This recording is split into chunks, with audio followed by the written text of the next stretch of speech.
Baik pemirsa, Jambi TV, kebanggaan kita di program Talkshow Jambi Terkini. Tentunya dengan tema kita adalah ekowisata di Kota Jambi. Sekarang saya langsung ke Pak Wawako, ini berkenaan dengan, kalau tadi kita sudah cerita, kita kaitkan dengan objek-objek, kemudian juga bagaimana mengelolanya.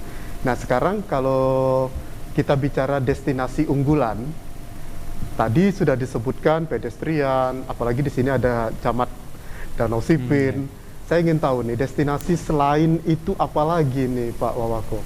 Ya, jadi di Kota Jambi ini kan mempunyai destinasi wisata yang sebenarnya sangat kompleks, ya, sangat lengkap.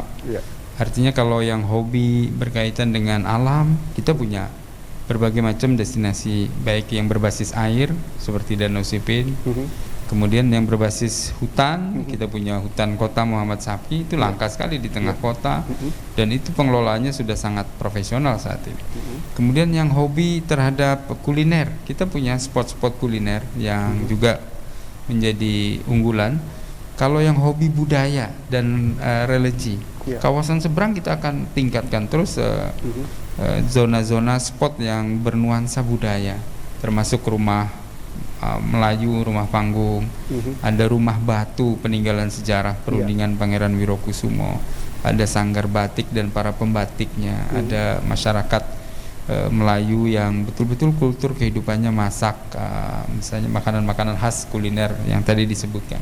Dan kita baru saja mengikuti festival kuliner Nusantara, mengangkat makanan seberang, tepek, dan itu dibuka oleh Menteri Pariwisata secara virtual karena COVID, tapi itu responnya luar biasa. Artinya memang kita harus menciptakan inovasi-inovasi di bidang promosi, karena itu adalah target kita ke depan, bagaimana mengangkat destinasi yang tadi saya sebutkan supaya bisa lebih dikenal, dan salah satunya itu adalah dengan media sosial tadi yang disampaikan, membentuk spot-spot foto bagi anak-anak muda. Itu secara otomatis mereka sendiri akan mempublikasi, dan itu go internasional karena seluruh dunia bisa melihat. Nah, bagi yang butuh wisata belanja, kita punya juga mall-mall yang sudah cukup memadai. Nah, itu pertanyaan saya, karena kan pemerintah tidak bisa bergerak sendiri. Betul. Seperti tadi yang udah dikatakan, artinya kita harus menggerakkan masyarakat. Betul. Menggerakkan masyarakat pun harus mereka yang benar-benar sadar akan wisata. Betul. Nah, ini pola yang dilaksanakan oleh pemerintah kota sendiri untuk masyarakat ini punya soul, bahwa pariwisata ini bakal ada benefit untuk mereka. Ini gimana Pak? Ya, kita diantaranya ya, upaya-upayanya itu adalah membentuk masyarakat, kelompok masyarakat sadar wisata. Misalnya di Danau Sipin, tentu awalnya yang disampaikan Pak Camat tadi, merubah kultur itu sulit ya. Misalnya Danau Sipin itu bisa menjadi destinasi unggulan apabila kawasan tersebut bebas plastik. Jadi perilaku masyarakat untuk membuang sampah plastik sembarangan harus kita cegah, kita edukasi terus, kita siapkan tempat sampahnya, ada bank sampah di situ, dididik oleh LH dan sebagainya. Kemudian yang kedua, tidak boleh ada E. coli di danau itu. Artinya tidak boleh lagi masyarakat di sekitar situ tidak memiliki jamban, sehingga buang kotorannya langsung ke danau. Nah, ini terus dilakukan oleh Kementerian PU dan Perkim, membangun jamban-jamban keluarga, memberikan edukasi masyarakat sehingga menjadi waterfront city. Jadi air itu menjadi bagian depan rumah mereka, jangan lagi belakang mereka. Dan ini melalui kelompok sadar wisata, anak-anak mudanya diberi pengertian. Dan kalau sekarang itu relatif lebih mudah. Kenapa? Karena semuanya sudah berbasis fakta. Misalnya ketika kita punya event dayung tingkat nasional, itu ada anak-anak muda yang kreatif jualan air minum, penghasilannya satu hari bisa 5 juta. Saking banyaknya pengunjung, misalnya seperti itu. Kemudian muncul kelompok sadar wisata yang menggunakan perahu ketek hias.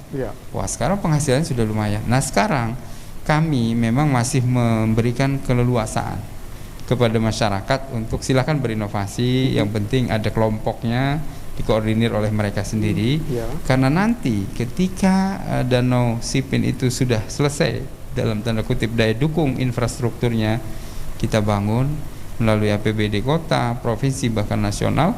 Kemudian apabila sudah selesai, maka pengelolaannya tetap melibatkan masyarakat dengan tata kelola yang tadi saya sampaikan. Diharapkan nanti ke depan dikelola oleh badan usaha milik daerah. Baik, ini kita masalah tata kelola. Nah, artinya saya ke Pak Jailani. Pak Jailani, ini berkenaan dengan tadi sudah dibicarakan di sesi awal berkenaan dengan PAD. Karena ini kita pasti membuat sesuatu, pasti ada dong yang masuk ke pemerintahan ataupun masuk ke masyarakat terkait dengan pendapatan asli daerah.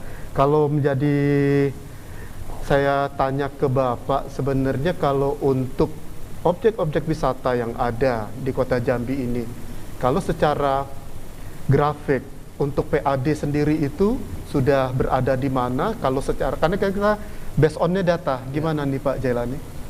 Baik Bung Denny, jadi seperti saya telah sampaikan tadi bahwa pemerintah Kota Jambi kan tidak cukup punya potensi sumber daya alam, tambang, hutan. Jadi memang prioritas kita, unggulan kita untuk mendapatkan PAD tentu dari sektor-sektor di luar itu. Istilahnya dari yang recehan, yang kecil-kecil, tapi kalau dikumpulkan tentu jadi bukit cukup banyak juga. Jadi karena Kota Jambi ini sendiri unggulannya ada industri, jasa dan pariwisata, tentu ketiga itu yang menjadi prioritas kita yang kita benahi. Ya alhamdulillah dari tahun ke tahun dari sektor pendapatan asli daerah terutama pajak hotel dan restoran dan sektor-sektor ikutannya peningkatan cukup signifikan, dan untuk 2022 sendiri kita ditargetkan bisa tembus sampai 46 miliar dari sektor pajak hotel dan restoran dan ikutan-ikutan lainnya. Terakhir kami hiring dengan Pansus 2 LKPJ Pak Wali Kota tahun 2020 bahwa ada kenaikan signifikan sebesar 52% dari sisi PAD maupun kunjungan wisata yang masuk ke Kota Jambi, baik itu domestik maupun yang dari mancanegara. Itu artinya walaupun sedang kita masa pandemi COVID-19, ternyata potensi itu tetap bisa kita gerakkan.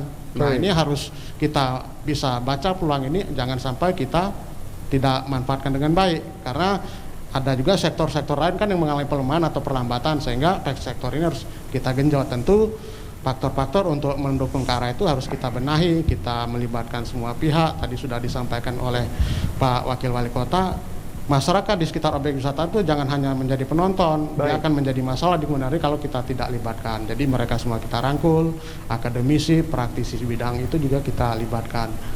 Dan tidak kalah pentingnya juga kita tetap bersinergi dengan pemerintah provinsi, pemerintah pusat dari segi dukungan regulasi maupun anggaran, sehingga keterbatasan itu bisa kita atasi. 2018 mungkin tidak masalah menuju 2019. Kemudian dari 2019 ke 2020 mungkin masih belum ada masalah. Boomingnya ini kan kita di 2020 dan sekarang masih berjalan. Itu terasa nggak secara PAD-nya sendiri Pak? Karena kan terasa nih Pak, apalagi dulu kita sempat ada lockdown, aktivitas sama sekali, hotel-hotel kosong boleh dibilang. Ini gimana nih Pak?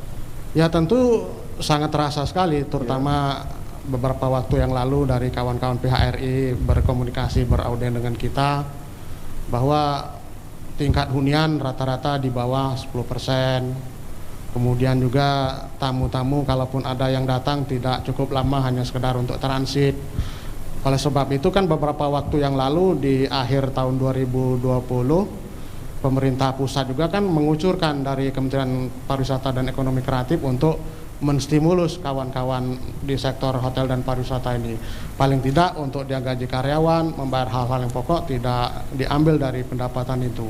Oleh sebab itu kebijakan dari pemerintah Kota Jambi ada pengurangan pajak retribusi, ada penundaan sehingga mereka bisa tetap bernapas lah istilahnya. Kita juga bisa merasakan dampak yang mereka rasakan itu. Jadi oleh sebab itu ada dikasih bonus 1 bulan atau 2 bulan gitu ya Pak ya? Ya, cuman kan memang karena pengucuran anggaran dari APBN itu sudah hampir di ujung tahun dan syaratnya juga cukup banyak, sehingga banyak yang hanya terserap kurang lebih 72%, sehingga kita kembalikan dan insya Allah tahun ini akan digulirkan kembali. Tentu kita sudah siap berdasarkan pengalaman tahun 2020 yang lalu. Saya ke Bang Riri. Bang Riri, ini kita bicara tentang Danau Sipin, ini menarik sekali karena Bang Riri teritorinya itu memang di Danau Sipin itu sendiri. Saya akan bicara tentang Danau Sipin. Nah, selain Danau Sipin sendiri, objek wisata yang bisa mendukung Danau Sipin sendiri, selain itu apa Pak? Banyak Mas, di Danau Sipin itu sebenarnya bukan hanya danau saja. Ya. Di seputaran situ ada sanggar batik yang dibangun oleh Pemprov, ada rumah tenun yang di seberang, di seberang di Lego, itu ada rumah tenun. Ada Taman Kupu-Kupu, itu pusat kuliner yang baru diresmikan kemarin. Jadi sebenarnya bisa dikatakan one stop shopping lah. Untuk wisata sudah cukup di situ gitu. Nah sekarang keterkaitan dengan objeknya sudah ada nih, sudah bagus. Kalau untuk infrastrukturnya sendiri, ya pelan-pelan dibangun sama pemerintah kota maupun provinsi dan pusat. Untuk infrastruktur ini dukungan dari masyarakat yang kami harapkan betul-betul betul-betul mendukung. Sampai saat ini masyarakat sangat mendukung. Masyarakat di sekitar danau sangat mendukung sesuai yang dikatakan sama Pak Wakil Wali Kota tadi. Pembuktiannya secara fakta. Mereka sudah merasakan apa hasil-hasil pembangunan yang telah kita bikin di Danau Sipin gitu. Baik. Kalau secara angka Bang Riri, bisa terhitung tidak misalnya kalau orang ke Danau Sipin itu dulu perharinya bisa berapa gitu Pak? Wah, data lamanya kita nggak punya, tapi mungkin 100 kali, 200 kali lipat bisa jadi gitu. Oke, baik. Nah, sekarang saya ingin tahu nih, ketika kita ini kebetulan ada Pak Camat nih, Pak Wawako, Pak Ardi, Pak Jailani. Kalau untuk mengelola Danau Sipin ini kan termasuk objek wisata yang kalau saya bilang memang bagus, sangat indah, tetapi manajemen pengelolaannya ini kita akan bicara tentang SOP, standar operasional prosedurnya nanti seperti apa, termasuk analisis risiko, karena ini adalah ada olahraga airnya, di mana kita tidak tahu faktor kecelakaan dan seterusnya apakah sudah sampai ke sana, gimana? Iya, jadi betul kata Pak Dendi tadi bahwa wisata ini juga ada resiko. Nah, resiko ini kita harus minimalisir atau kita hilangkan. Dengan cara apa? Dengan cara menyiapkan SDM dan peralatan yang standar dalam konteks penyelamatan apabila terjadi hal-hal yang tidak diinginkan. Oleh karena itu, saya bersama Pak Wali punya keinginan bahwa Pustu Lego itu nanti akan dijadikan puskesmas pembantu Lego, Lego yang ada di dekat seberang kawasan Danau Sipin itu. Nanti statusnya akan kita tingkatkan menjadi puskesmas induk, tetapi dengan kekhususan yaitu penyelamatan di bidang wisata air. Berarti mereka ada fungsi rescue juga, untuk risiko mereka-mereka yang mengalami kecelakaan, baik itu underwater ataupun di sekitar danau. Betul. Jadi nanti mereka itu perawatnya, dokternya itu akan kita training khusus dalam penanggulangan pasien tenggelam, penanggulangan digigit ular misalnya, ada hewan-hewan khusus air, tertusuk paku atau apa. Nah, jadi penanganan khusus itu nanti akan diberikan skillnya dan ada pelatihan khusus. Kedokteran pariwisata itu ada seperti di Bali atau daerah yang sudah berangkat kemarin Toraja, daerah-daerah yang khusus mengenai wisata-wisata air di pantai dan lain-lain. Nanti mereka ini kita sertifikasi mempunyai standar.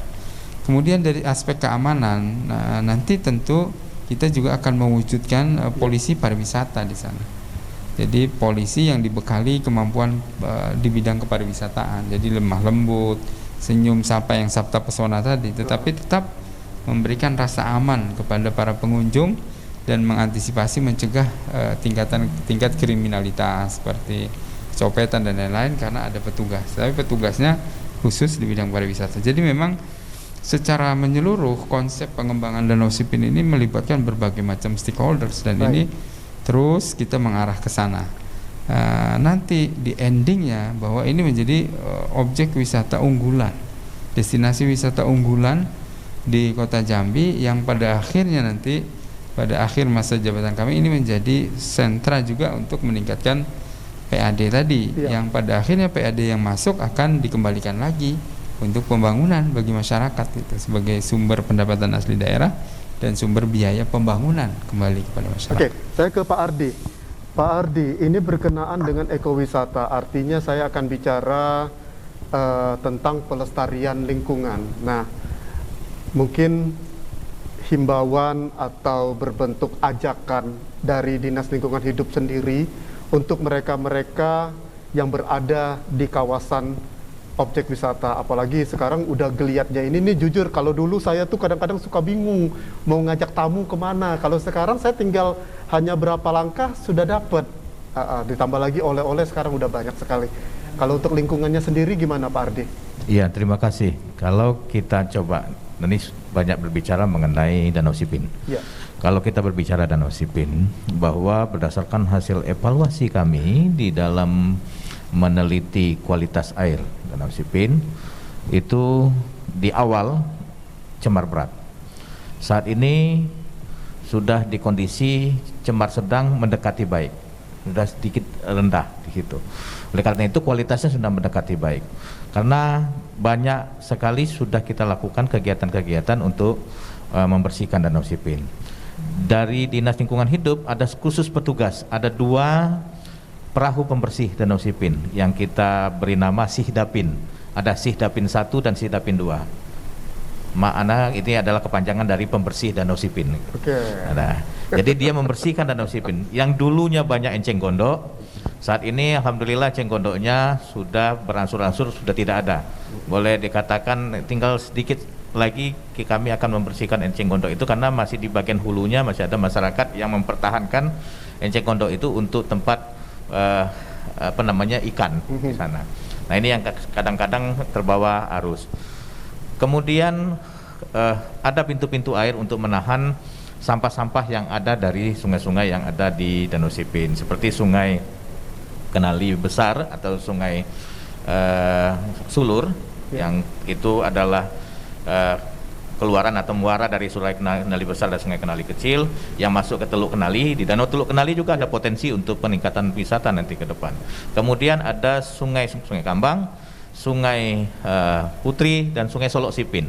Ada 4 sungai yang airnya bermuara ke Danau Sipin. Nah, ini kita lakukan evaluasi dan alhamdulillah dengan sinerginya kita dengan provinsi dan dengan pusat, ini ada pembangunan infrastruktur untuk meningkatkan kualitas air di situ.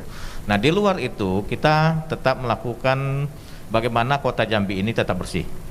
Pasukan Oren dan pasukan Taman itu selalu berjibaku untuk membersihkan kota Jambi. Walau hujan sekalipun, badai sekalipun, di subuh tetap kita keluar untuk membersihkan kota Jambi. Ini dalam rangka untuk memperlihatkan identitas Jambi ini kota bersih, Jambi ini kota indah, Jambi ini kota sejuk, Jambi ini kota nyaman. Jadi kalau datang ke Jambi, etalase pemerintah Provinsi Jambi masuk ke Jambi, orang akan merasakan, oh ini Jambi bisa dilihat dari kota yang memang benar-benar bersih, sejuk, aman, dan indah. Makanya sekarang alhamdulillah dengan kepemimpinan Pak Wali, Pak Dr. Haji Saripasa, dan Pak Wakil Wali Kota, Pak Dr. Haji Maulana ini, semua pengembangan kawasan di Kota Jambi terlihat asri, terlihat indah, terlihat sejuk. Pedestrian sudah kita buat, di sana kita lakukan penanaman pohon, penghijauan, penanaman pohon untuk menghasilkan bunga-bunga yang indah nantinya. Insya Allah nanti kalau beliau masih memiliki umur yang panjang dengan kondisi tanaman yang saat ini, sebentar lagi insya Allah berbunga, sudah banyak juga yang berbunga. Ada tanaman tabebuya kita sudah berbunga, kemudian Kamboja kita berbunga, dan itu mengundang masyarakat untuk kongko-kongko, atau kalau bahasa anak muda sekarang nongki-nongki gitu, di pedestrian. Tapi kembali lagi capeknya nanti di pihak kecamatan untuk menjaga anak-anak nongki-nongki jangan sampai lewat malam, batas jam malam, dan menjaga jarak dalam masa pandemi ini. Jadi prasarana infrastruktur yang diberikan untuk peningkatan pariwisata dan supporting kita kepada kawasan-kawasan tertentu yang nanti akan dikembangkan untuk pariwisata, tidak cuma hanya di wisata air tadi seperti saya katakan, wisata hutan juga ada hutan Bagan Peti, di situ bisa ada trekking, bisa melakukan aktivitas cross country, itu bisa dikembangkan lagi. Banyak yang bisa dikembangkan oleh pemerintah kota ini. Oleh karena itu kami berharap kepada masyarakat agar kalau yang ada di kawasan seputaran Danau Sipin membuang sampahnya jangan ke sungai. Jaga kualitas airnya itu dengan tidak membuang sampah. Gitu. Dan lakukan pemilahan sampah. Ini saya mau tanya ini kita berkenaan dengan anomali cuaca, ya. Kalau kita bicara tentang sungai, kita bicara tentang Danau Sipin, lalu bagaimana antisipasi jika seandainya kita diterpa kemarau? Artinya nih Danau Sipin mau diapain gitu loh. Nah, ini gimana nih? Konsepnya pasti akan berubah lagi nih. Ini gimana nih? Jadi sebetulnya sebelum COVID kita itu sudah mengalokasikan budget yang besar menggunakan APBN, bantuan dari luar, dari masalah dari Jepang ya, untuk membangun pintu air. Ya, jadi konsepnya adalah ketika air bakal stabil. Level dari Danau Sipin itu kan dipertahankan posisi stabil. Kalau posisi lagi banjir, maka dari Danau Sipin dialirkan ke Sungai Batanghari, ada pompanya. Ada buka tutup. Tapi kalau kemarau, permukaan level air Danau Sipin turun, maka pintunya dibuka dari Batanghari masuk. Nah, ini membutuhkan dana yang sangat besar. APBD kota tidak sanggup, maka kita minta bantuan pusat, dan upaya itu sudah ada ya, sudah. Pak Wako, ya? Bahkan sebenarnya sudah dialokasikan sebelum COVID itu, tetapi karena refocusing anggaran di pusat, kemudian kegiatan itu terhenti. Nah, mudah-mudahan sesegera mungkin setelah COVID teratasi, pemerintah pusat akan melanjutkan pekerjaan ini, sehingga apapun yang kita bangun, taman, pedestrian ya di sekitaran Danau Sipin, kawasan-kawasan yang jembatan cinta dan lain-lain itu tidak lagi pada saat air naik kemudian terendam gitu, karena apa, levelnya kita bisa atur melalui pintu tadi. Baik, saya ke Bang Riri. Bang Riri, kalau saya ingin bertamasyalah, berwisata ke Danau Sipin, itu kan konsepnya tadi kita bisa naik perahu, kemudian memungkinkan untuk berenang. Nah, kalau mereka yang ingin camping, nah ini pasti kan berkemah. Apakah ada lokasi khusus untuk itu? Tambah lagi tadi Pak Wawako bilang mana tahu ada ular gitu. Nah, ini gimana? Terus berizinnya gimana? Tempatnya masih kita persiapkan. Sementara ini belum ada sih. Sudah ada ya? Tapi belum ada yang mau nginep di situ. Baik, tempatnya sudah ada. Lagi kita siapkan. Baik. Izinnya tetap ke lurah setempat saya pikir. Izinnya cukup di lurah setempat. Sementara ini cukup di lurah setempat saja. Kalau berarti pada prinsipnya bisa ya? Pada prinsipnya bisa, karena bisa saja, tapi karena ini kondisinya pandemi, mungkin hal seperti ini kan saya sampaikan jika seandainya kita berandai-andai pandemi sudah berakhir gitu. Pada prinsipnya ada. Bang Ardi, ada yang mau ditambah? Kalau mau berkemah ada hutan kota. Hutan kota Muhammad Sabki membuka untuk masyarakat yang berkemah. Kita ada space khusus untuk itu, untuk camping area. Kedepan juga kami sedang dalam proses penyusunan untuk pengembangan camping area ini dikembangkan menjadi glamping, glamour camping. Jadi camping yang memiliki fasilitas seperti hotel berbintang.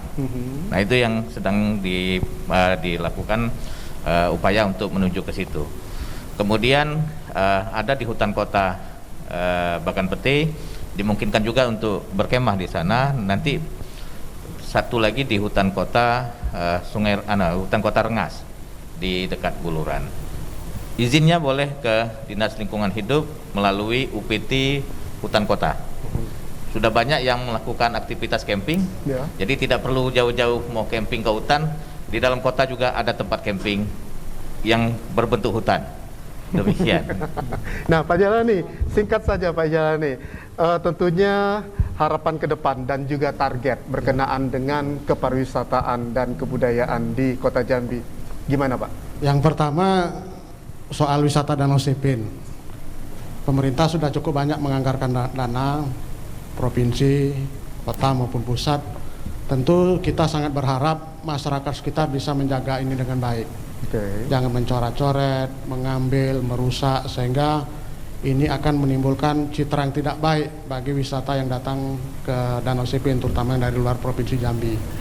Yang kedua, selama ini kan kita masih melihat masih kurangnya kesadaran masyarakat untuk kebersihan, terutama WC, kadang airnya terus mengalir, dicoret-coret, pintunya rusak.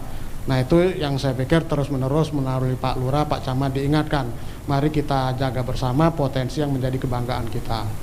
Yang kedua, beberapa waktu yang lalu barangkali tadi Pak Ardi agak terlewat menyampaikan, saya dilihatkan foto melalui drone hutan Muhammad Sadki yang kurang lebih 47 hektar. Wah, luas. Saya seolah-olah tidak percaya bahwa itu ada di Jambi. Ternyata masih cukup asri, hutan yang bisa dikembangkan.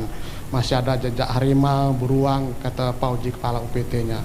Dan ke depan informasinya juga akan dibangun taman burung kayak di Batimurung kupu-kupu itu di hutan kota. Artinya ke depan memang banyak potensi-potensi lain yang bisa kita kembangkan, kita galakkan, bukan hanya bertumpu kepada Danau Sipin. Karena kalau kita hanya stagnan kepada Danau Sipin kan orang bisa bosan kalau tidak ada perubahan-perubahan. Tentu inovasi-inovasi yang baru harus kita tetap prioritaskan dengan melihat kemampuan anggaran keuangan daerah yang ada. Saya ke Pak Wawako sekaligus penutup, Pak Wawako. Ya. Ini berkenaan dengan ajakan masyarakat Jambi berwisata, kemudian kalau kita punya keluarga berwisata, dan tentunya kita dihadapkan dengan kondisi COVID-19 yang entah kapan akan berakhir.